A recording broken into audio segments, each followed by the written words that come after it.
Yes original নাকি China গুরুত্বপূর্ণ আজকের এই ভিডিওটা শুরু থেকে শেষ পর্যন্ত দেখবেন। তবে আগেই বলে দিচ্ছি, যদি আপনার হাতে 6-7 মিনিট সময় থাকে তাহলেই আপনি এই ভিডিওটা দেখেন, আদারওয়াইজ কাজ থাকলে কাজ শেষ করেন, তারপরে ভিডিওটা দেখা শুরু করেন। সম্পূর্ণ ভিডিও দেখবেন, কোনো রকম না টেনে। আশা করতেছি অনেকগুলো গুরুত্বপূর্ণ তথ্য আপনি আজকের ভিডিওতেই পেয়ে যাবেন।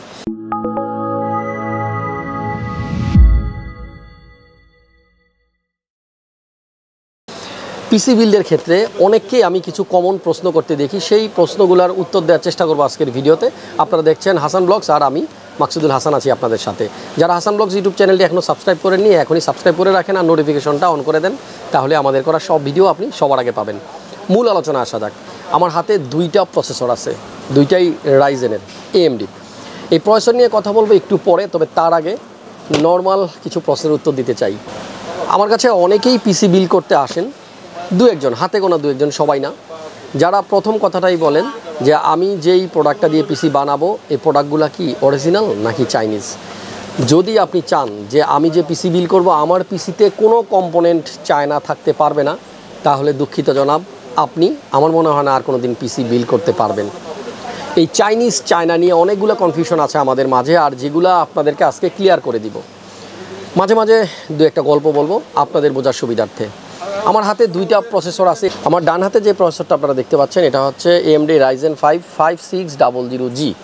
আচ্ছা, এবার যদি আপনি ভালো করে লক্ষ্য করেন প্রসেসরের সম্পূর্ণ বক্সটার দিকে তাকালে আপনি দেখবেন সম্পূর্ণ লেখাগুলো কিন্তু ইংরেজিতে, কোথাও কোনো চাইনিজ লেখা নেই। কিন্তু প্রসেসরটার দিকে যদি আপনি ভালো করে লক্ষ্য করেন, একেবারে নিচে আপনি লক্ষ্য করবেন যে এখানে মেড ইন চায়না লেখা আছে। আমি জানি না কতটুকু দেখা যাচ্ছে, প্রসেসরের বডিতে লেখা আছে মেড ইন চায়না, বাট বক্সের সম্পূর্ণ জায়গাতে ইংরেজিতে লেখা। এবং আমার লেফট হ্যান্ড, বাম হাতে যে প্রসেসরটা আছে এই প্রসেসরটার এই জায়গাটাতে দেখেন চাইনিজ কিছু লেখা আছে। তবে প্রসেসরটার দিকে যদি আপনি ভালো করে লক্ষ্য করেন তাহলে এই জায়গাটাতে দেখবেন মেড ইন মালয়েশিয়া লেখা আছে। আমি জানি না ক্যামেরায় কতটুকু বোঝা যাচ্ছে, যদি আপনি দেখতে না পারেন আমি ছবি তুলে জুম করে দিব, তাহলে আপনার জন্য বুঝতে সুবিধা হবে। এবার মূল কথায় আসা যাক। যদি আরও 7-8 বছর বা 10 বছরের আগে ফেরত যাই আমি, তাহলে কম্পিউটার মার্কেটের চিত্রটা ছিল কেমন। আমার মনে আছে 2008, 9 বা 10 সালে যখন আমরা কম্পিউটার বিল্ড করতাম, কম্পিউটারের ম্যাক্সিমাম কম্পোনেন্টগুলোর গায়ে লেখা থাকতো made in Malaysia, made in Singapore, made in Vietnam, এইরকম made in Taiwan et cetera et cetera. But made in China প্রোডাক্টটা খুব কম থাকতো। 2005 বা 4-এর দিকে এই ঘটনাটা বেশি ঘটতো, মানে চায়না থেকে বাংলাদেশে প্রোডাক্ট আসতো না বললেই চলে। তবে সেই প্রোডাক্টগুলোর প্রাইসিংও ছিল একটু হাই। আপনারা জেনে হয়তো অবাক হবেন যে একটা সময় পেন্টিয়াম 4 অথবা ডুয়েল কোরের প্রসেসরগুলোই কিনতে হতো 20 বা 30 হাজার টাকায়, শুধু প্রসেসর ডুয়েল কোরে। যেই প্রসেসরটার বর্তমান মূল্য 100 বা 150 টাকা পাওয়া যায় খুচরা বাজারে, আপনারা জানেন। তবে আগেকার যে প্রোডাক্টগুলো ছিল সেগুলোর মান খুব ভালো ছিল, দামও একটু বেশি ছিল, এবং প্রোডাক্টগুলো আসতো সিঙ্গাপুর অথবা তাইওয়ান থেকে অথবা কোরিয়া থেকে, মানে চায়না থেকে আসতো না। বর্তমানে অনেকেই পিসি বিল করতে এসে এই প্রশ্নটা আমাকে করেন যে ভাইয়া এই প্রোডাক্টটার গায়ে তো মেড ইন চায়না লেখা, আমি চায়নাটা নিব না। ওয়েল, আপনি চায়না নিয়েন না, আমি একটু ক্লিয়ার করে দেই, তারপরে আপনিও চায়না নেবেন। দেখেন, নর্মালি একটা গল্প বলে আগে শুরু করি। বাংলাদেশ থেকে আপনারা তো গাভী চিনেন, ধরেন একটা গাভী আমি চায়নাতে পাঠাই দিলাম।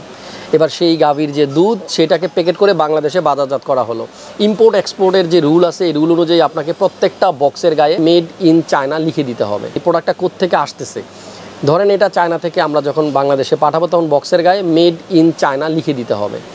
ধরেন ওই গাভীর দুধ প্যাকেট করে বাংলাদেশে পাঠানো হলো, বক্সে লেখা মেড ইন চায়না। এই গাভীটাকে আবার পাঠালাম আমেরিকা, এবং সেটার থেকেও আবার দুধ নেওয়া হলো, সেইটাকে আবার প্যাকেট করে বাংলাদেশে পাঠানো হলো। বডির গায়েতে ইম্পোর্ট এক্সপোর্টের যে রুল আছে এই রুল অনুযায়ী লিখতে হবে মেড ইন আমেরিকা।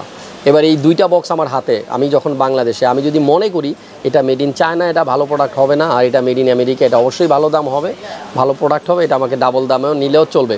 তাহলে দেখেন, আপনি নিজে চিন্তা করেন, ওই একই গাভীর দুধ, একটা চায়না থেকে আসছে, একটা আমেরিকা থেকে আসছে, দুইটাই কিন্তু একই জিনিস, একই প্রোডাক্ট, শুধু রুলসের কারণে কোনোটার গায়ে মেড ইন চায়না, কোনোটার গায়ে মেড ইন আমেরিকা লেখা আছে। একেবারে সেম ওয়েতে এই যে প্রসেসর বলি আর মাদারবোর্ড বলি, এগুলার মাদার কোম্পানি কিন্তু চায়নাতে না, মূল কোম্পানিটা আছে অন্য জায়গায়। বাংলাদেশে যদি আনতে কস্টিং কম পড়ে, এবং যেখানে প্রোডাকশন হচ্ছে, ধরেন চায়নাতে ম্যানুফ্যাকচারিং কস্ট অনেক কম, সেখানে লেবার কস্ট কম, যারা সেখানে কাজ করে লেবার তাদেরকে অনেক কম পারিশ্রমিক দিয়ে এই প্রোডাক্টগুলো প্রোডাকশন করতে পারে কোম্পানি। সেজন্য চায়নাতে সব বড় বড় কোম্পানি কিন্তু ফ্যাক্টরি দিছে। তো আরেকটা এক্সাম্পল দিই, তাহলে মনে হয় আপনার বুঝতে সুবিধা হবে। আপনি আপনার বাসার আশেপাশে যখন দেখবেন কোনো চায়ের দোকানে, ইদানিং কিন্তু ম্যাক্সিমাম চায়ের দোকানে টেলিভিশন থাকে 32 ইঞ্চি, দেখবেন 32 ইঞ্চি একটা টেলিভিশন, বডিতে লেখা সনি, আর এটা কেনা হয়েছে 12,000, 13,000 বা 14,000 টাকায়।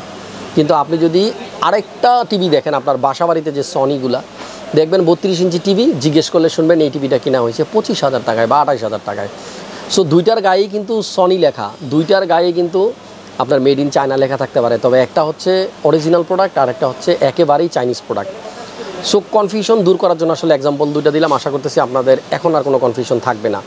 এবং প্রথমেই যে প্রসেসর দুটো আপনাদেরকে আমি দেখালাম, আপনারা লক্ষ্য করছেন যে যেটার বডিতে লেখা আপনার মেড ইন চায়না, সেই প্রসেসরটার বক্স একেবারে ইংলিশে লেখা, এবং যেটার গায়ে চাইনিজ লেখা আছে সেই প্রসেসরটার বডিতে লেখা আছে মেড ইন মালয়েশিয়া। প্রসেসর নিয়ে আরও একটা গুরুত্বপূর্ণ কথা বলতেই হয়, আমার দুই হাতে যে দুইটা প্রসেসর দেখতেছেন, সারা মাল্টিপ্লান সেন্টারে যতগুলো প্রসেসর আছে, সারা পৃথিবীতে যতগুলো প্রসেসর আছে, প্রত্যেকটা প্রসেসর অরিজিনাল, কোনো প্রসেসর কপি না, কোনো প্রসেসর নকল না। আজ পর্যন্ত কোনো প্রসেসর কেউ কপি বানাইতে পারে নাই আর পারবেও না। সো আপনি যেখান থেকেই প্রসেসর কিনেন, প্রসেসরগুলো 100% অরিজিনাল, এটা নিয়ে আপনার কোনো সন্দেহ নেই। সো কিছুদিন আগে আমার কাছে এক লোক কম্পিউটার বিল করতে আসছে এবং সে বলছে মেড ইন চায়না লেখা থাকবে এমন কোনো প্রোডাক্ট দিয়ে সে পিসি বিল করবে না। তো বাংলাদেশে এখন আমার মনে হয় 90% প্রোডাক্টই চায়না থেকে বাংলাদেশে আনা হয়, কিন্তু ওগুলা চাইনিজ প্রোডাক্ট না। প্রোডাক্টগুলোর মূল যে কোম্পানি ফ্যাক্টরি সেগুলা হয়তো সিঙ্গাপুরে আছে, কোনোটা তাইওয়ানে আছে বা অন্য কোনো দেশে আছে, সেখান থেকে আসলে চায়নাতে গিয়ে ফ্যাক্টরি দেওয়া হয়েছে, সেখান থেকে প্রোডাক্টগুলো তৈরি করে তারপর বাংলাদেশে আনা হয়। আমি আরও একটা এক্সাম্পল দিই, আমার হাতের যে ফোনটা আপনারা দেখতে পাচ্ছেন, অ্যাপেল আইফোন 13 প্রো ম্যাক্স, এর আগে আমরা অনেক সময় দেখছি বাজারে যে স্যামসাং ফোনগুলো, ধরেন নোকিয়া N90 অথবা N95, এই ফোনগুলা একটা ফোন পাওয়া যেত যেটার দাম 80,000 বা 90,000, আবার হুবহু ওই একই ফোন পাওয়া যেত মাত্র 4,000 বা 5,000 টাকায়। যেটা 4,000 5,000 টাকায় পাওয়া যেত সেটা হচ্ছে চাইনিজ প্রোডাক্ট, একটা ফেক প্রোডাক্ট বা কপি প্রোডাক্ট বা নকল প্রোডাক্ট। আর অন্যথায় আপনার অরিজিনাল যে প্রোডাক্ট আছে সেটাও কিন্তু মেড ইন চায়না লেখা থাকে, কিন্তু সেটা হচ্ছে অরিজিনাল প্রোডাক্ট যেটার দাম বেশি। সো অরিজিনাল প্রোডাক্ট চায়না থেকে আসতে পারে, আবার কপি প্রোডাক্টও চায়না থেকে আসতে পারে। আপনাকে শুধু কনফার্ম হতে হবে যে আপনি যে প্রোডাক্টটা নিচ্ছেন সেটা কি চাইনিজ নাকি অরিজিনাল প্রোডাক্ট চায়নাতে বানানো। সো আজকের ভিডিওটা আসলে শুরু করেছিলাম আমার এক বড় ভাইকে উদ্দেশ্য করে, যে বড় ভাই কিছুদিন আগে পিসি বিল করতে এসে এই কনফিউশনে পড়েছেন। সবাই খুব বেশি জানবে, ভালো জানবে এমনটা না। যারা পিসি বিল করতে আসেন এর ভিতরে অনেকে আছেন অনভিজ্ঞ, হয়তো জানেন না, আপনার মাথায় একটা জিনিস কাজ করে যে আমি চায়না প্রোডাক্ট দিয়ে পিসি বানাবো না। তো আপনার জন্যই কিন্তু আসলে আজকের ভিডিওটা মেক করা। আমার বিশ্বাস আপনি এখন জিনিসটা ক্লিয়ার হয়ে গেছেন। প্রত্যেকটা প্রোডাক্টের ওয়ারেন্টি আমরা যারা পিসি বিল করি বিলের মধ্যে উল্লেখ করা থাকে, 3 বছর, 5 বছর, লাইফ টাইম, এরকম কিন্তু ওয়ারেন্টি উল্লেখ করা থাকে। মনে রাখবেন, চাইনিজ যেটা একেবারেই চাইনিজ প্রোডাক্ট সেটার ওয়ারেন্টি কখনো লাইফ টাইম ওয়ারেন্টি হয় না। চাইনিজ প্রোডাক্টটা ওয়ারেন্টি হয় 1 বছর বা সর্বোচ্চ 2 বছর।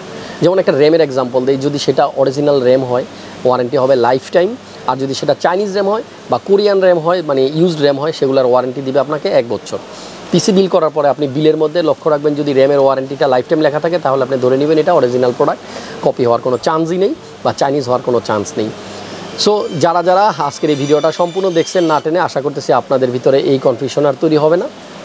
চাইনিজ আর চায়না এই দুইটা জিনিসকে একসাথে গোলায় ফেলবেন না। আর একটা কথা বলতেই হয়, আপনারা যখনই পিসি বিল করবেন, যেখান থেকেই করবেন, পিসি বিল করার আগে আপনি যদি অনভিজ্ঞ হন, আপনার যদি অভিজ্ঞতা কম থাকে, আপনার যদি এক্সপিরিয়েন্স না থাকে, আপনি প্রথমত যে কোনো একটা শপে গিয়ে একটা কোটেশন নেবেন আপনি কী দিয়ে পিসি বিল করতে চাচ্ছেন। এবার যে 10টা বা 9টা আইটেম আপনাকে দেয়া হলো, আপনি আরেকটা শপে যান, ওই সেম 10টা বা 9টা আইটেম দিয়ে আপনি ওই শপ থেকেও আবার প্রাইসটা নেন। আরেকটা শপে যান, সেখান থেকে আবার সেম এই 10টা আইটেম দিয়ে প্রাইসটা নেন। আপনি যদি কোনো কম্পোনেন্ট চেঞ্জ না করে হুবহু একই কম্পোনেন্টের একটা কোটেশন 3টা শপ থেকে নেন, তাহলে আমার মনে হয় আপনি একেবারেই অবুঝ হলেও অন্তত এতটুকু বুঝতে পারবেন যে আসলে কার প্রাইসটা ভালো। তবে আপনি যদি প্রোডাক্ট চেঞ্জ করে ফেলেন, কোনো একটা আইটেম চেঞ্জ করে ফেলেন সেই কোটেশন থেকে, তাহলে কিন্তু আপনি একদমই হিসাব মিলাতে পারবেন না যদি আপনি অভিজ্ঞ না হন। সো আমার মনে হয় যারা একটু কম বোঝেন, যাদের একটু অভিজ্ঞতা কম, তারা সেম একটা কোটেশন নিয়ে 4-5টা শপে ঘুরবেন, সেখান থেকে প্রাইস নিলেই আপনার ধারণা হয়ে যাবে যে কার প্রাইসটা ভালো। তবে লক্ষ্য রাখতে হবে যে শপ থেকে আপনি কম প্রাইস পেয়ে প্রোডাক্টটা নিচ্ছেন সে কোম্পানিটা কতদিন যাবত মার্কেটে আছে, কত বছর থাকবে, এবং তাদের ব্যাগ যে রেপুটেশন, আগের যে ইতিহাস, সেখান থেকে একটু খোঁজখবর নেবেন যে তারা আসলে কেমন কোম্পানি। তো ব্যাপারটা হচ্ছে এই। চাইনিজ মেড ইন চায়না লেখা দেখলে আপনারা ভয় পাবেন না, জিনিসটাকে আসলে একটু বোঝার চেষ্টা করবেন। আজকের ভিডিওটা কেমন লাগলো অবশ্যই কমেন্ট করে জানাবেন। আপনাদের কনফিউশন দূর করার জন্য এই রকম ভিডিও যদি আপনারা আরও দেখতে চান এই চ্যানেলে অবশ্যই কমেন্ট করে জানাবেন। আমি নেক্সট টাইম আপনাদের সকল কনফিউশন দূর করে দিব। Maksudul Hasan, Hasan blogs YouTube channel থেকে বিদায় নিচ্ছি। দেখা হচ্ছে পরবর্তী ভিডিওতে। সবাই ভালো থাকুন, সুস্থ থাকুন আর নিরাপদে থাকুন। আসসালামু আলাইকুম।